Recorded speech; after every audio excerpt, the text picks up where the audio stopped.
있으며 그 손에 펴놓인 작은 책을 들고 그 오른발은 하늘을 밟고 왼발은 땅을 밟고 사자에 부르짖는 것 같이 큰 소리로 외치니 외칠 때 일곱 우레가 그 소리를 말하더라.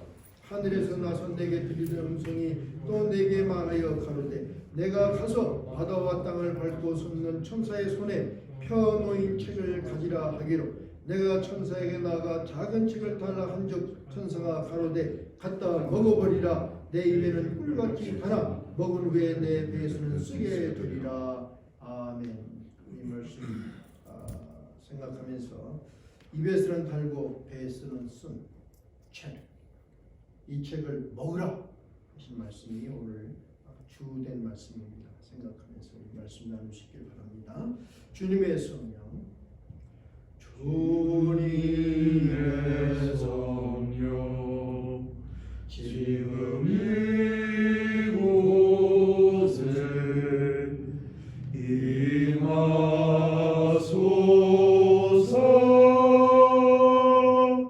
임하소서.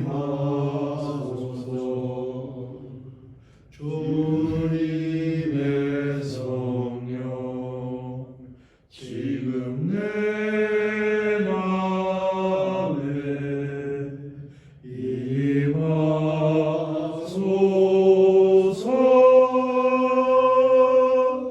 임하소서. 할렐루야, 할렐루야, 할렐루야,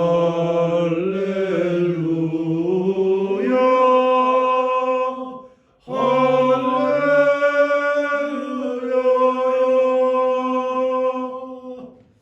하나님 감사와 찬양을 드립니다.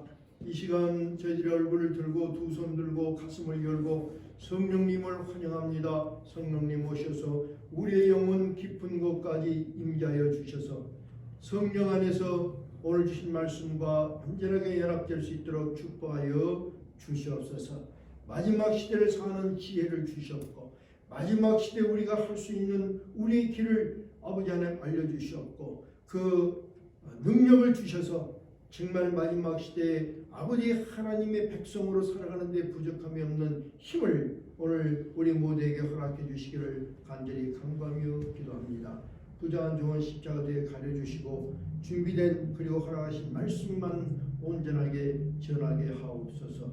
우리 주 예수 그리스도를 무지하며 간절한 마음으로 기도드렸사옵나이다. 아멘.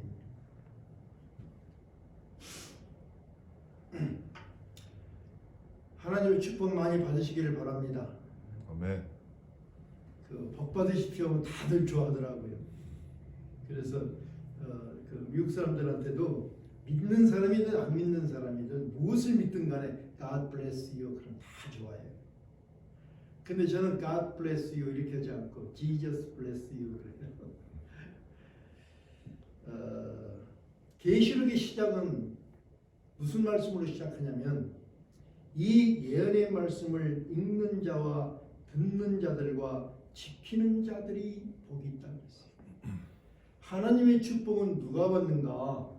주어진 말씀을 읽고 그리고 듣고 지키는 사람들이 복이 있다.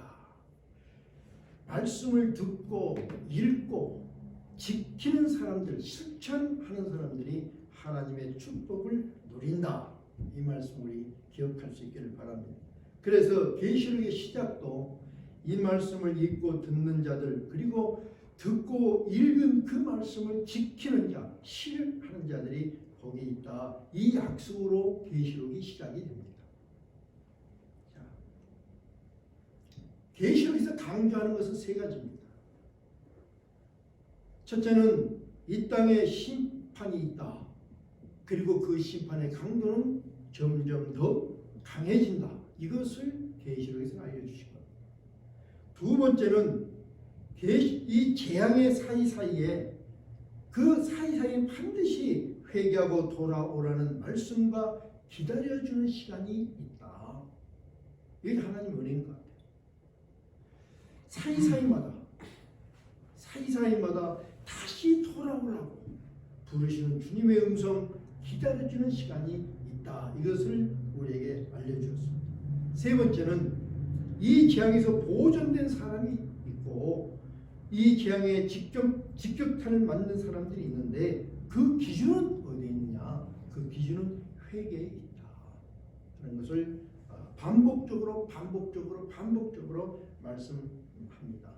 이 세 가지 핵심을 이해하면서 우리 각자의 신앙과 신앙을 개혁하자고 우리가 다짐도 했습니다.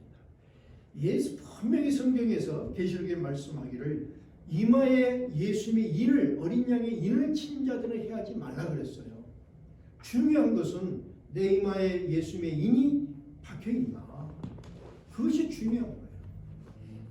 어떤 현상이 일어나느냐? 이것이 중요한 것이 아니라 우리 할 수 있는 일이 아니니까 정말 나는 예수의 냄새를 풍기고 예수의 향기를 풍기고 나는 예수의 사람인가? 예수의 사람으로 살고 있는가? 이거 우리가 자꾸 다짐을 해야 됩니다. 자꾸. 우리 침례를 받을 때 우리 다짐한 것이 나는 예수 안에서 죽었습니다. 그렇게 여러분 고백했죠? 네. 분명히 예수 안에 죽었습니까? 우리 그 돌아가신 장인 어른이 저한테 가끔 하신 말씀이 있어요. 제가 좀 기분이 굉장히 언짢아 있으면 이 아내하고 좀 언짢아 있으면 장인 어른 이렇게 참 언짢습니다. 기분이 그렇습니다. 그리고 웃으면서 그래요. 김 목사 더 죽어야 돼요. 더 죽어야 돼. 아직 살아있으니까 기분 나쁜 거야. 그래서 참 그 말씀이 옳은데 참 얼마만큼 죽어야 될까.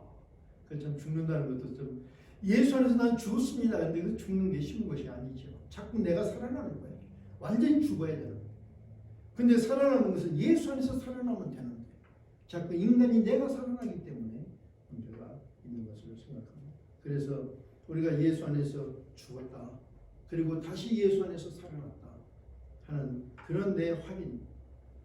나는 정말 예수님의 향기를 풍기고 있는가? 이 확인을 해야 될 것 같습니다. 그 전에 저는 그 목회를 하면서 목사니까 매일마다 말씀 상고하고 매일마다 설교를 하고 매일마다 일을 하니까 나는 거룩한 예수님의 사람인 줄 알고 생각했어요. 그런데 30년을 지나고 돌아보니까 그때는 일을 했어요. 목회라는 일을 했어요. 물론 목회 일을 했으니까 거룩한 일을 많이 했겠죠.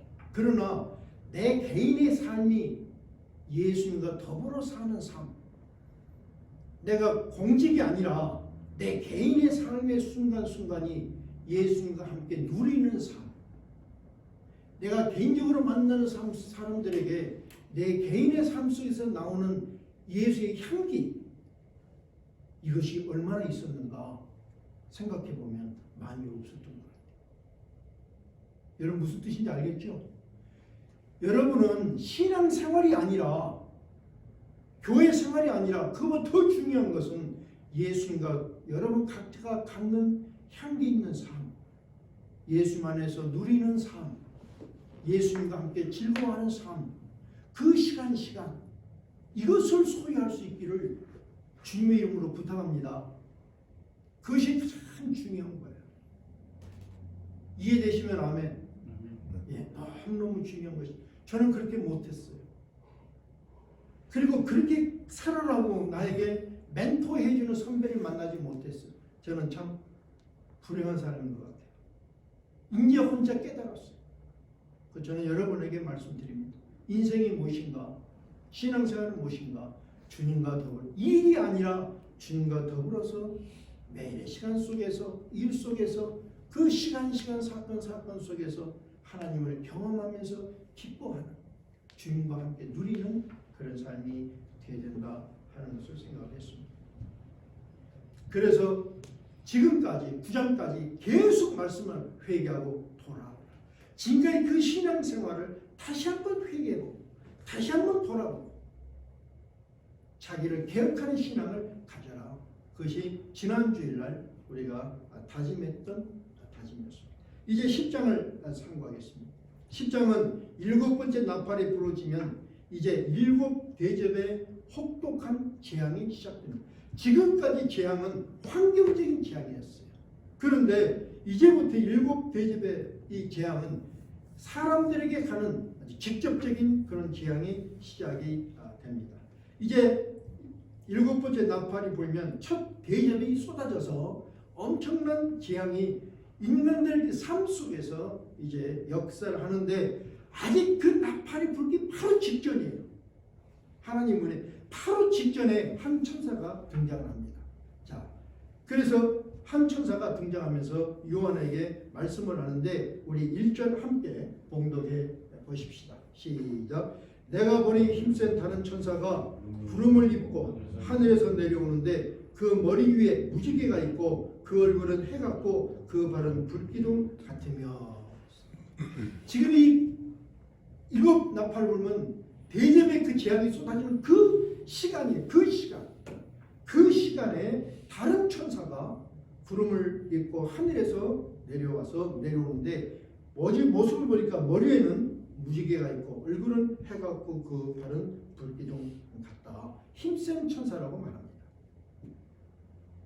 머리에는 자 한번 우리 이분이 어떤 분인가, 힘센 천사라는 의미는 무엇인가를 한번 생각해 보겠습니다. 그 머리에는 무지개가 있어요. 무지개. 여러분 무지개 언약이 무슨 언약인지 아시죠? 무지개 언약을 다시는 하나님이 물로 심판하지 않겠다 하고 다들 이해를 하고 있습니다. 여러분 그렇게 이해하십니까? 그건 50점이에요. 50점.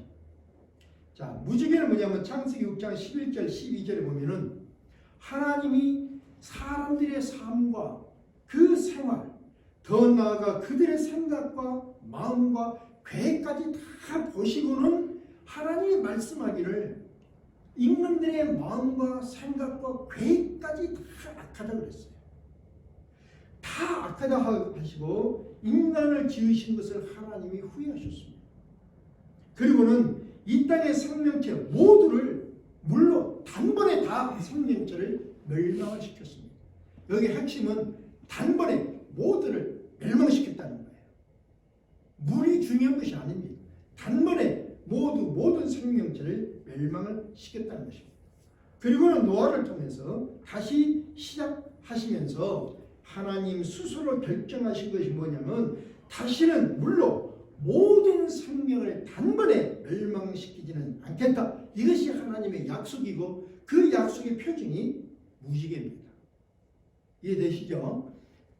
이제 계속 이게 신학적으로 연결이 되는 건데 그냥 물이 다시는 물로 심판하지 않겠다. 물론 그 말씀도 맞아요. 그러나 여기서 중요한 핵심은 단번에 모두를 한꺼번에 멸망시키지 않겠다는 하나님의 약속인 것을 봅니다. 그래서 이 머리에 무지개가 있는 이 천사는 이 하나님의 언약을 가지고 이 땅에 왔어요. 단번에 모두를 지금 다 멸망시키는 것이 아닌 그 무지개 언약을 가지고 이 땅에 왔습니다. 얼굴은 해같이 빛난다 그랬어요. 말라기 선지자는 500년 전에 이렇게 예언합니다. 말라기 4장 1절에요. 만군의 여호와가 이르노라 보라 극렬한 풀무불 같은 날이 이르리니. 잘 들어보시기 바랍니다. 예언이에요. 극렬한 풀무불 같은 날이 이르리니 교만한 자와 악을 행하는 자는 다 촉에 같을 것이라. 교만한 자와 악을 행하는 자입니다. 그 이르는 날, 멸망의 날 그들을 살라 그 뿌리와 가지를 남기지 아니할 것이라. 그러나 내 이름을 경외하는 너희에게는 의로운 해가 떠올라서 치료하는 광선을 발하리니 너희가 나가서 외양간에서 나온 송아지같이 되리라 그랬어요. 다시 말하면 말라기에서 이 해를 심판의 불로 의로운 빛으로 치료한 빛으로 말라기에서는 표현하고 있습니다. 사도 요한은 또 이렇게 표현해요. 계시록 1장 16절 보니까 금초대 사이에 계신 예수의 형상을 표현하는데 그 오른손에 7별이 있고 그 입에서 좌우에 날쌘 검이 나오고 그 얼굴은 해가 힘있게 비추는 것 같더라. 이렇게 예수를 표현했습니다.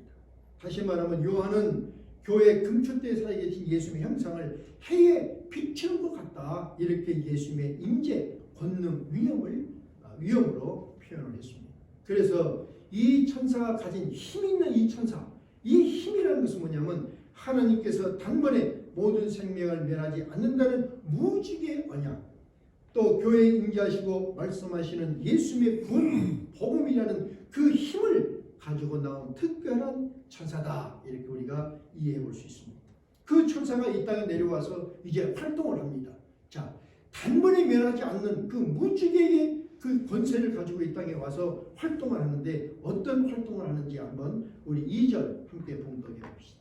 2절 시작. 그 손에는 펴놓인 작은 책을 들고 그 오른발은 바다를 밟고 흰 왼발은 땅을 밟고 3절 사자에 부르짖는 것 같이 큰 소리로 외치니 외칠 때에 7 우레가 그 소리를 발하더라. 이 천사가 하늘에서 내려왔는데 그 모습을 보니까 오른발은 바다를 밟았어요. 바다를 밟았어요. 왼발은 땅을 밟고 섰습니다. 다시 말하면 땅과 바다를 밟았어요. 온 세상을 완전히 장악하고 온 세상을 밟고 섰습니다. 그런데 그 발은 어떤 모양이냐면 불기둥 같다 그랬습니다. 불과 같이 강력하게 온 세상에서 역사하는 것을 지금 말씀하고 있습니다. 그런데 그 역사를 하는데 근거가 뭐냐? 근거가 그 오른손에 무엇을 들었어요? 작은 책을 들고 그리고는 큰 소리로 외친다 했습니다. 즉 힘있는 천사는 이 열려있는 작은 책을 근거로 세상을 향해서 외치는 것입니다. 그 외치는 음성이 우리와 같더라. 세상 모든 사람들이 들을 수 있도록 외치는 그런 모습을 우리가 볼 수 있습니다. 자, 외치는데 뭐라고 외치는가 한번 봅시다. 6절 함께 우리 봉독합시다. 시작. 세세토록 살아계신 자 곧 하늘과 그 가운데 있는 물건이며 바다와 그 가운데 있는 물건을 창조하신 이를 가리켜 맹세하여 가로되 지체하지 아니하리니. 지금 이 힘센 천사가 큰 소리를 먼저 외치는데 먼저 뭐라고 외치냐면 살아계신 하나님, 창조주 하나님을 향해서 외칩니다. 그럼 뭐라고 외치냐면은 다시는 지체하지 않겠다고 맹세를 하는 것입니다. 더 이상 지치지 않는 것, 더 이상 지치지 않겠어. 그러면 무엇을 지치지 않겠는가 하고 뭐라고 맹세했는가? 7절 보니 봅시다. 시작. 7째 천사가 나팔을 불게 될 때에 하나님의 비밀이 그 종 선지자들에게 전하신 복음과 같이 이루리라. 이것을 반드시 이루겠다고 하나님 앞에, 창조자 하나님 앞에, 생명의 근본인 하나님 앞에 맹세를 했어요. 하나님의 비밀이 이루어지도록, 하나님의 비밀이 이루어지도록 하겠습니다 하고 맹세를 했어요. 자, 그러면 하나님의 비밀은 무엇인가? 여러분, 하나님의 비밀이 무엇입니까? 하나님의 감추는 비밀, 복음이죠. 복음. 하나님의 계획, 하나님이 이 땅을 심판하고 축복하시고 구원하시는 모든 하나님의 계획이 어디 있냐면 복음서에 있고, 복음서가 하나님의 비밀이에요. 그 비밀인데 복음의 내용은 무엇입니까? 자, 우리 잘 생각합시다. 복음서는 단순한 성경책이 아니고 단순한 하나님 말씀이 아니고 하나님이 이 세상을 섭리하시는 비밀이에요. 동의하시면 아멘. 그 비밀의 핵심이 있는데 내용의 핵심이 뭡니까? 십자가 대속으로 구원하신다는 것이 복음의 핵심이요. 하나님의 갖고 계신 비밀이에요. 그러면 지체하지 않겠습니다. 다시 말하면 마지막 구원사에게 총력을 기울이겠습니다 하고 힘센 천사가 하나님 앞에 다짐을 하는 거예요. 마지막 엄청난 재앙이 있기 전에 힘센 천사가 복음의 그 비밀을 들고 이 복음의 비밀을 가지고 노력을 해서 마지막 구원사에게 총력을 기울이겠다. 그런 그 맹세를 하고 있는데 그 소리를 들었어요. 그런데 그때 또 다른 천사가 내려와서 요한에게 뭐라고 말을 하냐면 10장 8절 우리 함께 봉독해 봅시다. 10장 8절 시작.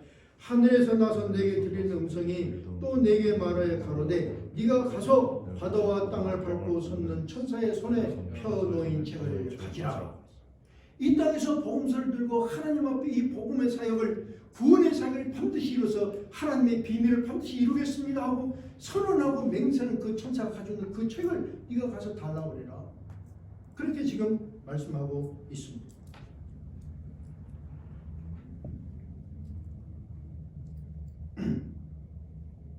계시록 그 5장에 기록된 책을 보면은 두 가지 책이 나와요.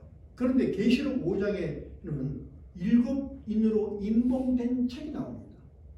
여기서 이 인봉된 책, 봉헌책이에요. 이 봉헌책은 하나님의 심판이 기록되어 있는 책입니다. 근데 하나님의 심판이 기록되어 있는 인봉은 누구만이 인봉을 열 수 있습니까? 엄지사님? 심판을 열 수 있는 비밀의 책을 인봉되어 있는데 그 책을 열 수 있는 분은 누구? 어린 양 예수 그리스도 한 분밖에 없습니다. 그 인봉은 오직 어린 양만이 인봉을 풀 수 있습니다. 그리고 어린 양에 의해서 인봉이 풀어질 때마다 재앙이 이 땅에서 집행이 됩니다.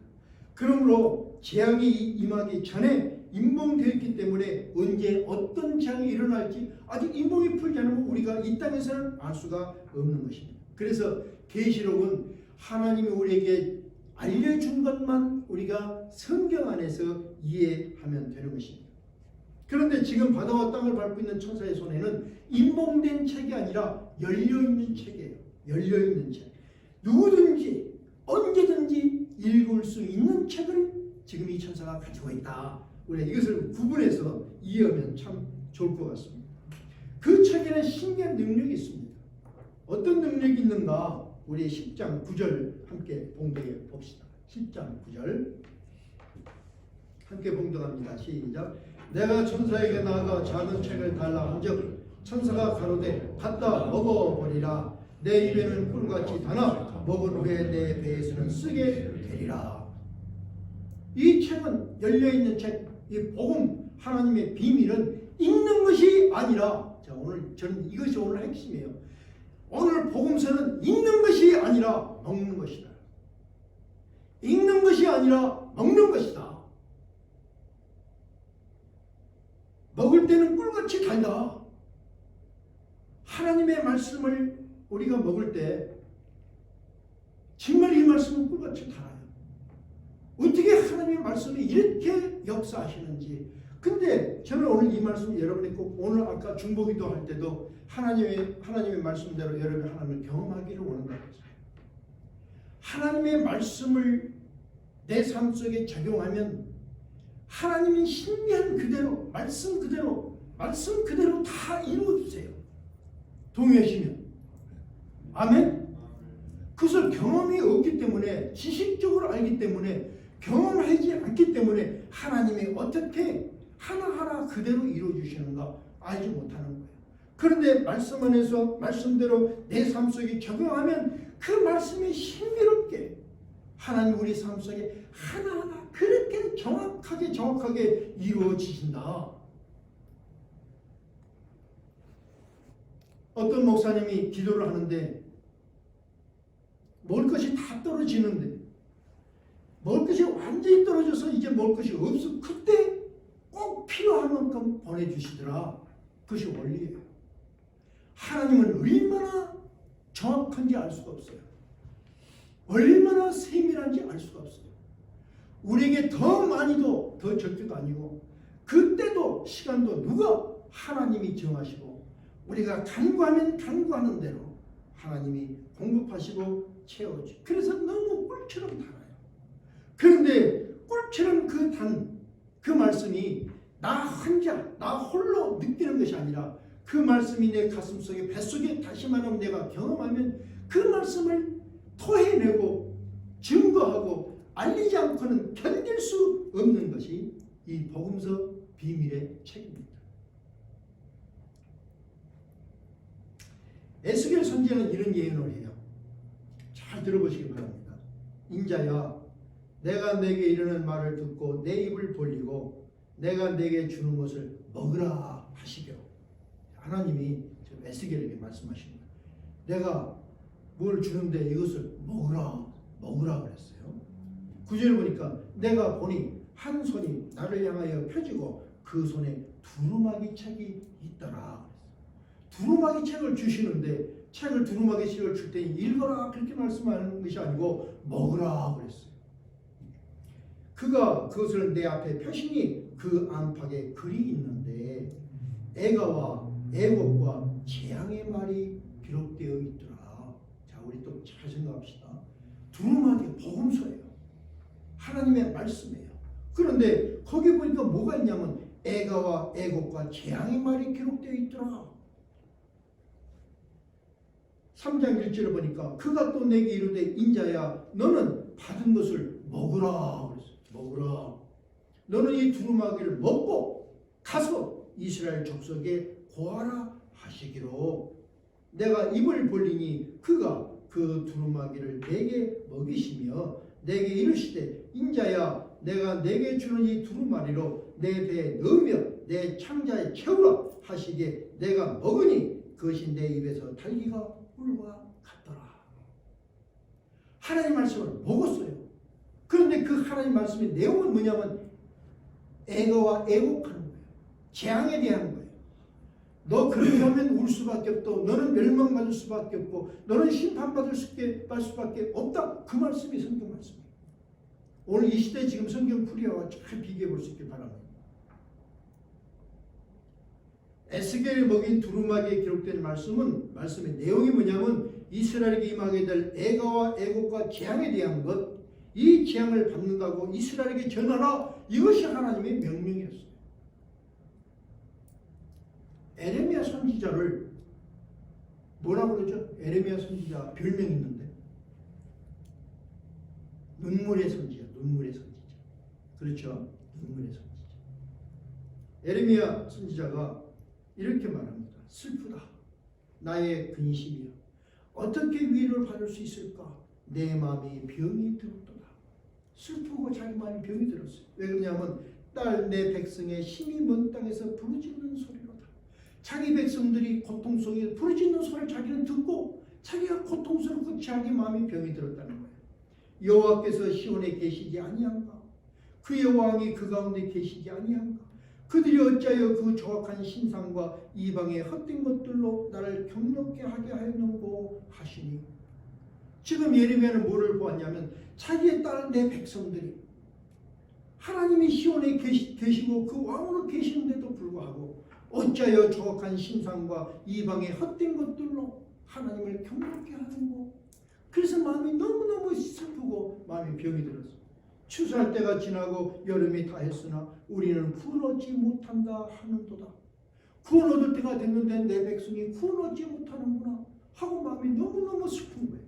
딸 내 백성이 상하였으므로 내 백성 내 딸이 상하였으므로 나도 상하여 슬퍼하며 놀라움에 잡혔도다.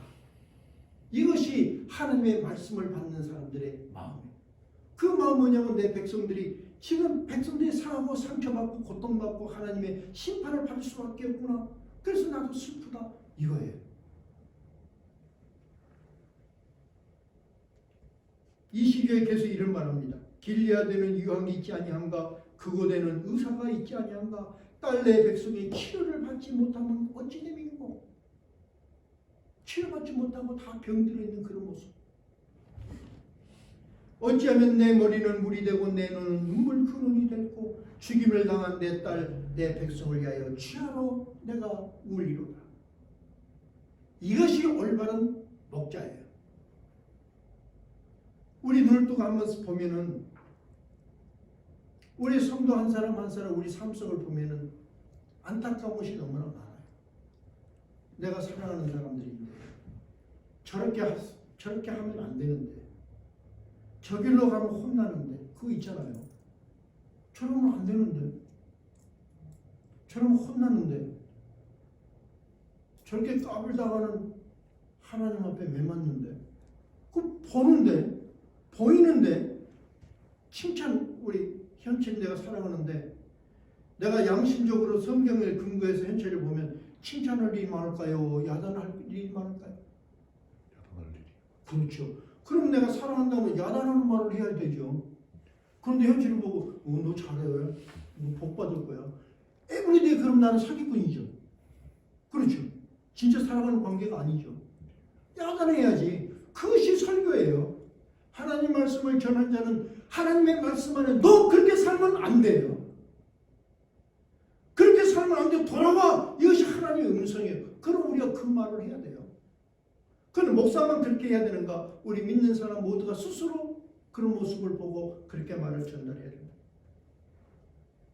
하나님의 말씀은 입에서는 꿀처럼 답니다. 그러나 그 내용이 하나님의 심판과 진노를 담고 있으므로 전파하는 것이 고통스럽다는 것입니다. 제가 함께 일하던 친구가 28, 29살 때 함께 일했는데 열심히 일했어요. 그런데 그 다음날 그로서에서 이러는데 그 다음날 총에 맞아 죽었어요. 이 친구를 화장해가지고 한국에 보냈는데 저한테 아주 샤크가 왔어요. 그때는 젊었을 때니까 어떻게든지 성공한다. 죽지 않는 살이다. 그렇게 열심히 일주일에 70시간씩 일했어요. 그때 생각했어.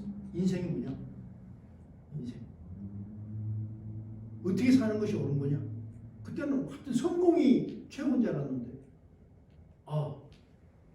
요한일서 5장 6절 보니까 내가 이 모든 기록한 것은 너에게 영생이 있음을 알게 하려 하노라.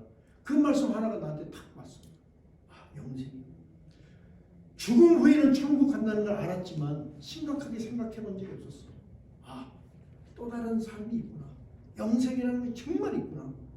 그럼 그때부터 하나님 말씀을 파기 시작했어. 얼마나 하나님 말씀이 달고 오묘한지 이 말씀을 전하지 않고는 견딜 수가 없어요. 그래서 결국에는 목회자가 된 거예요. 그래서 이 말씀을 증거하고 싶었어요. 그렇게 살면 안 돼. 그렇게 살면 안 돼. 저는 그런 말을 많이 하잖아요. 세상을 따라 살면 안 돼. 그 말을 많이 하잖아요. 변함이 없으면 안 돼. 변화돼야 돼. 그 말 하잖아요. 그런데 그 말씀을 전하기가 사실은 어렵습니다. 왜? 성도들은 위로받는 말, 복받는 말, 그런 말을 듣기 좋아해요. 그런 설교를 좋아해요. 자꾸 회개하라고 그러고 잘못 살고 있다 야단치고 돈 벌려고 노력하지 말라고 이러면 화내요. 이러기도 바쁜데. 그리고 좀 일주일 이러다가 6일 이러다가 교회 왔으면 좀 위로받고 싶은데 자꾸 잘못했다고 매년 잘못했다고 그러고 그건 짜증나겠지요. 근데 하나님의 말씀은 우리가 돌아보면 한 주간에 어떻게 살았는가. 우리 오늘 꼭 설교 이 시간보다 우리 인생이니까 우리 생각해 한 주간 어떻게 살았습니까? 정말 칭찬받게 살았습니까? 빛이 나게 살았습니까? 향기 있게 살았습니까? 내 인생이 값지게 정말 뭘 생각하며 살았습니까? 기도 열심히 하면서 기도 응답을 받고 살았습니까? 하나님을 경험하면서 하나님을 찬양하는 현철이 몇 번 했죠? 하나님 경험하고 하나님 이렇게 살아계시는구나. 하나님 땡큐. 몇 번 했어요? 많지 않습니다. 정확하게 말하세요. 많지 않다. 굉장히 많았는데 지금. 한 번, 두 번, 세 번, 10번. 한 두세 번 정도. 그 두세 번이나 있으니 얼마나 좋아요. 응? 그것이 없이 열심히 살았다면 그건 뭐냐고. 그렇다면 그건 잘못됐습니다. 그 신앙 잘못됐습니다. 신앙의 삶이 잘못됐습니다. 이렇게 말할 수 있어야 되지 않냐는 말이에요. 그런데 그 말씀하기가 참 어렵다. 그래서 마지막 시대는 말씀의 기간이 있다.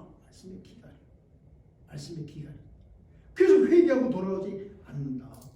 마지막 시대는 이제 마지막 그렇게 살면 안 된다고 우리가 말할 수 있어야 된다. 이것이 오늘 10장에서 주시는 핵심의 말씀이에요.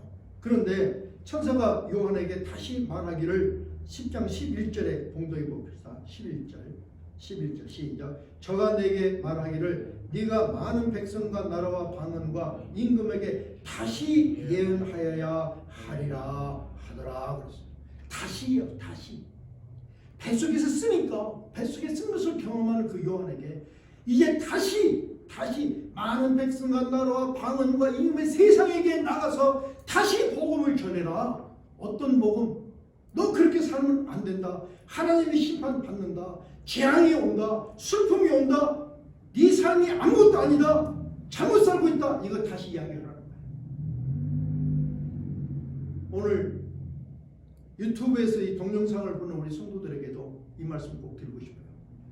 다시 이 말씀을 돌아보고 자기 삶을 다시 돌아보고 정말 하나님 말씀 속에서 내가 계획할 것이 무엇인가를 알아야 된다 하는 것을 우리가 생각합니다.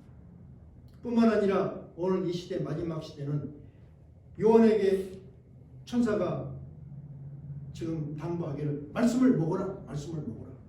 정말 우리가 말씀을 먹고 있는가? 말씀을 읽는 것이 아니라 말씀을 먹고 있는가? 말씀을 먹고 소화시켜서 이 말씀을 짐 가지고는 견딜 수 없는 그런 소명감 있는 삶을 살고 있는가? 우리 생각해 봅니다. 마지막 시대는 다시 오실 예수님을 전파해야 되고 마지막 시대는 너는 그렇게 살면 지옥 간다 말할 수 있어야 됩니다. 예수님도 우리에게 부탁하시기를 너희는 온 천하에 다니며 만민에게 복음을 전파하라. 그랬어요. 우리 다 하는 말씀이잖아요. 예수님의 대명령입니다.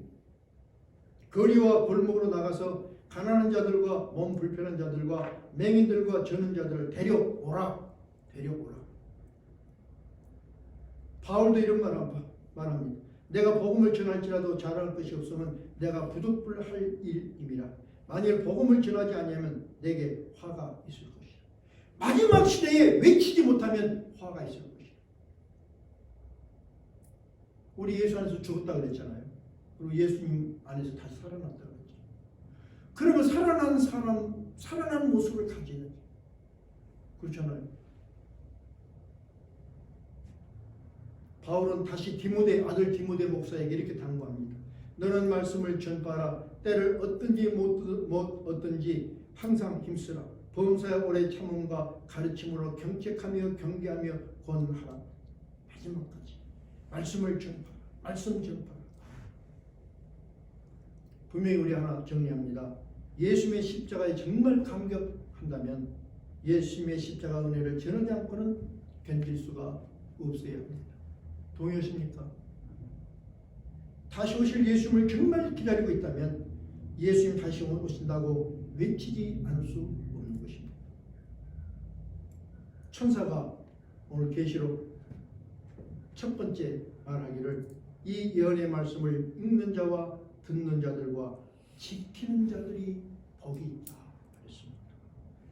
여러분도 이 복음의 책을 갖고 읽고 그리고 실천해서 이것을 전파하고 정말 예수님의 명령을 따라 충실히 실천하면서 이 마지막 시대에 예수님께 충성스러운 자로 사는 누구에게 충성스러운 삶이 아니라 정말 마지막 시대입니다. 예수님께 충성된 자로 사는 그런 여러분의 삶과 저의 삶이 될 수 있기를 우리 주 예수 그리스도의 이름으로 축원합니다. 아버지 하나님 감사와 찬양을 드립니다. 정말 아버지 하나님 이 마지막 시대에 복음을 전파하는 예수의 사람으로 충성된 삶을 살아야 한다는 거 저희들이 생각합니다. 이 시간 성령님 머리 숙인 당신의 백성들에게 함께 해주셔서 성령의 능력으로 다시 한번 강건하게 하여 주셔서 아버지 하나님 살아계신 십자가의 놀라운 은혜 또 이 땅에 다시 심판주로 오실 그 주님을 이제는 증거하는데 왕과 존성을 더욱 하리라 이렇게 다짐할 수 있도록 축복해 주시고 그런 생활을 이어갈 수 있도록 성령님 인도해 주시옵소서. 이제 이 결단을 가지고 세상을 향하여 다시 나아가는 우리 예수 십자가 교회 성도님들 한 분 한 분들마다 그리고 함께 동영상으로 예배드리는 모든 분들 위해 성부, 성자, 성령 하나님의 놀라운 축복 인도 역사하시니 시간 사건마다에서 함께 하옵시기를 간절히 축원드려옵나이다. 아멘.